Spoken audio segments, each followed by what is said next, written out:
Hi, this is Ben Marcoux with self-helpsax.com. Welcome to episode 2 of Daily Sax Hacks. Today we're going to talk about how you can quickly supercharge your left hand technique. And we're going to start with a little bit of description, then I'm going to demo some of the exact exercises I use to really build some strong left hand technique and also feel really connected to the saxophone. So the first thing that we need to talk about is the concept of practicing efficiently. Not all technical challenges on the saxophone are created equal. That's why we have easy keys to play in and hard keys to play in, right? So I've actually got my notes. Normally I like to memorize everything for you guys, but not today. So the key when we think about efficiency is we need to actually think of the Pareto Principle, also known as the 80-20 rule. And the 80-20 rule states that 80% of your results come from 20% of your work. So we need to emphasize that 20% of our work and really push on that and make sure that we get the most out of that. And that's how we get 10x the results, right? Really quick results. So the best way to do that on the saxophone, I coined the name pains in the sax because we have to practice the stuff that sucks, right? So all the while you're practicing this stuff, I want you to be thinking about efficiency. And a great way to think about that on the saxophone is to think about controlling your positive action. I talk about positive action in other ways, just in your life in other videos, but today what it's referring to is how high your fingers lift off the keys when you're playing. So anytime that, So you don't need to lift your fingers off the keys any further than the pearls because they're not getting any more open. You're just creating a lot of room for you to have to play catch up, right? It's a lot harder to play. But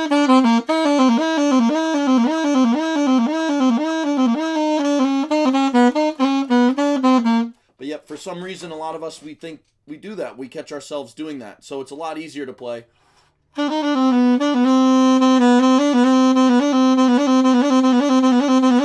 Let's just be really tight, really clean. So think about that. And a couple of ways that you can practice that. You can put putty or poster tack. Just make sure it won't ruin your pearls. You can put that on your pearls and you'll feel your fingers when it starts to get...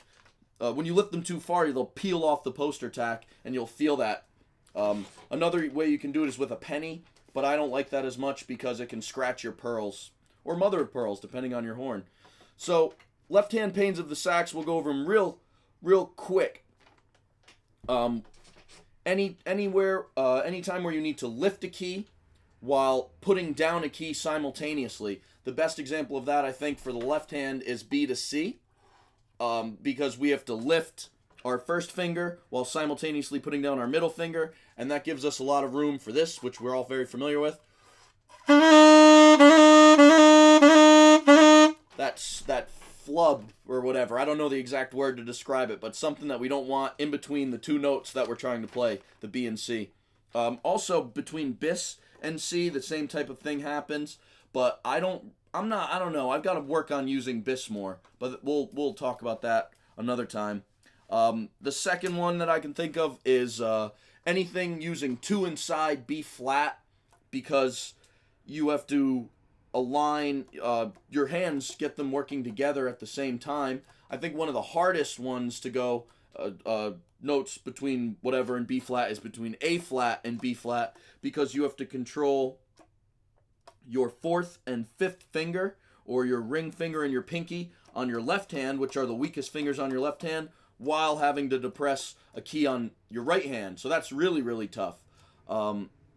Then the third one will be anything where you're closing or raising multiple fingers, because that gives you an opportunity to, more opportunity rather, to mess up and have them not fall at the same time. Like say you're trying to go between C sharp and G sharp, you might end up with like a, if your pinky's late, right? So the fourth one is between G and G sharp, anything that uses those 4th and 5th fingers, because they're the weakest fingers, especially 4. They're the weakest on your hands. So now I'm going to demonstrate some exercises that you can use to gain a little comfort and confidence playing in your left hand. So the first thing that you can do is just play the chromatic scale.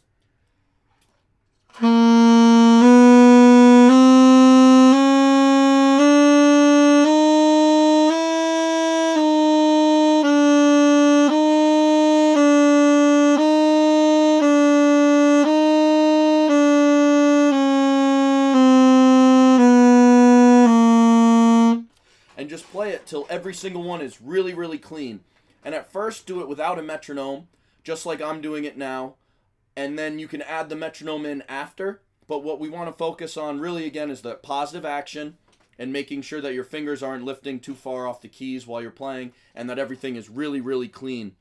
So that's the chromatic scale. I was just playing G, G sharp, A, B flat, B, C, C sharp, which I have to do in a weird way because my horn's out of tune, but yours is probably open.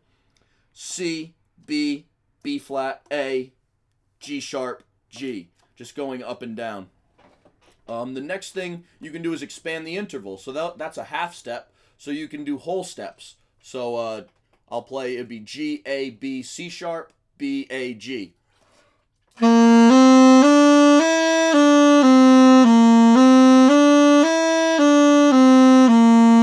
then A flat, B flat, C, B flat, A flat, because D would obviously require your right hand as well.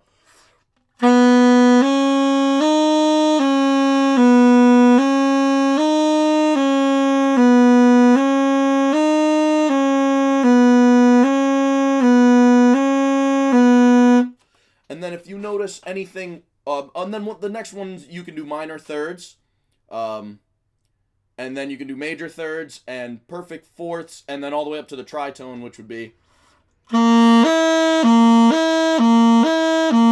G to C sharp, back and forth. So while you're doing this, you might notice ones that in particular are really tough for you. Like I said, for me, G sharp to A sharp or A flat to B flat, whatever you want to call it. I practice that one just on its own.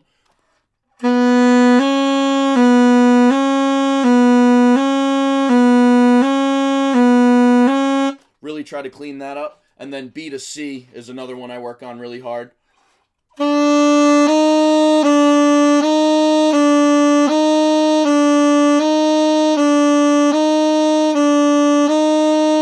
And you can hear I'm still, this is actually a great time for me to record the video because I'm warming up on camera for you. I haven't played yet today. This is my warm-up going on live right now, which is kind of scary. So, another, like we kind of did that one already. You can just trill between any two notes.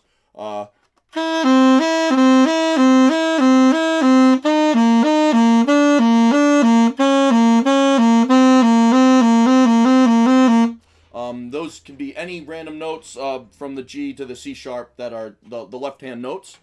Random jumps, like I said. You want to start off no metronome, then go slow metronome, and build speed. So you start, say, let's see if we can do B and C live. This is going to be scary. So we'll start really slow.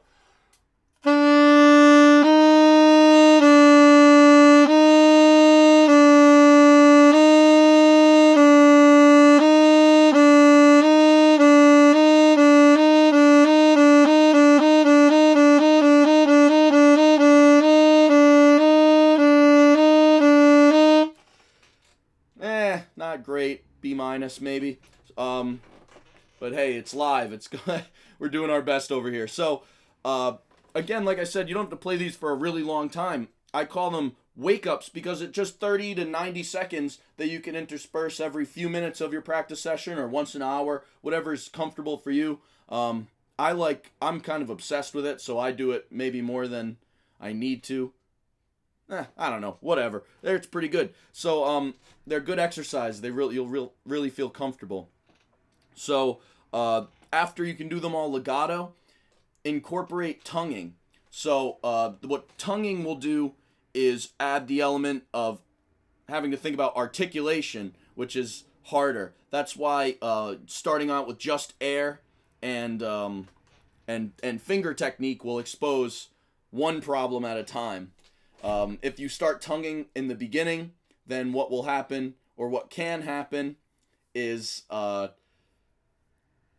if you start tonguing in the beginning, then you won't really be entirely sure where the problem lies. So I'm going to wrap this video up. There's going to be a part 2 of this where I will just go through all the exercises without any explanation. So I hope you got a lot of value out of this. Watch the exercise video. There's also going to be a PDF that you can download 100% totally for free that will write out all the exercises for you and also give you a brief explanation of some of the stuff I talked about today. So thank you so much for joining me. I hope you get a lot out of it, and watch the exercises in the next video coming up right now. Thank you.